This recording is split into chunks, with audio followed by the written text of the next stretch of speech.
Төрт түліктің қасиеті. Нұх пайғамбар қазығұртқа келіп тоқтаған соң, хайуандар мен жәндіктер кемеден шығуға таласа бастады.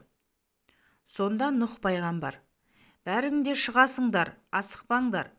Тек адамзатқа қажет төрт түлікті алдымен шығарайын.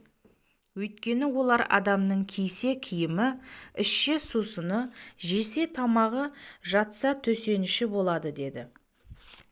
Сонда манадан бері тағаты қалмай тынышсыз тұрған екі жылқы есік аузына бұрын жетіпті.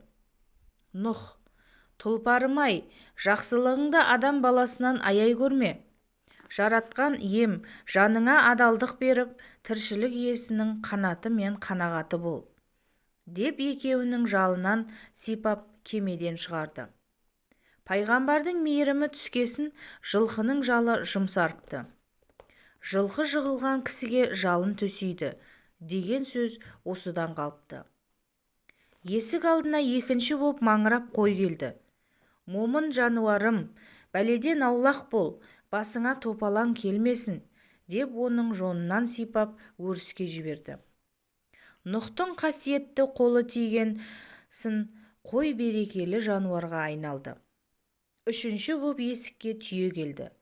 Оның маң-маң басқан жүрісін көріп: «Пай-пай, жампозым-ай, асықпай басып ақырын келесің, артыңнан сарып келсе де асығар емессің-ау, келең көбейіп матауың кең болсын», деп шуда жүнінен аялай сипап кемеден шығарды. Нұхтың қолы тигесін шудасына кие дарды. Сол себептен адам оның шудасын табанға баспай қадірлейді екен. Нұх түйенің қарасы көрінбей кеткенше қимай ұзақ қарап тұрды. Бұл қимастық сезімі аруанаға да дарыпты.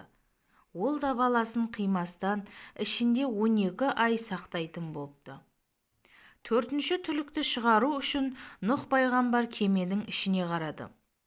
Кемеден шыққысы келмей бір бұрышта жатқан екі торпақты көрген Нұх: «Әй, сүті бұлақ сиырларым, бұл жатыстарың қалай? Қанекей, шығыңдар, әукім-әукім», деп шақырды. Сиырлар күйіс қайырып жата берді. Нұх ренжіп: «Әй, сендерге не болған? Қане тұрыңдар, өк», деп екінші рет қайталады. Сонда ғана олар еріне тұрып, әрең қозғалып есікке беттеді. Реніші тарқамаған пайғамбар: «Ой жайбасарларым-ай, аяқтарыңды тез бассаңдаршы», деп мүйізінен ұстап есікке сүйреді.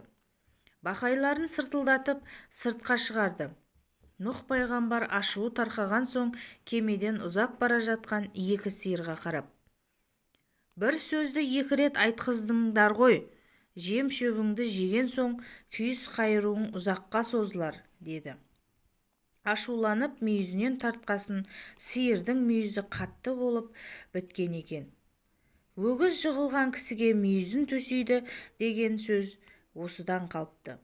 Осыған орай сиырдың мүйізінен қатты ұстауға болмайды деген тыйым шықты.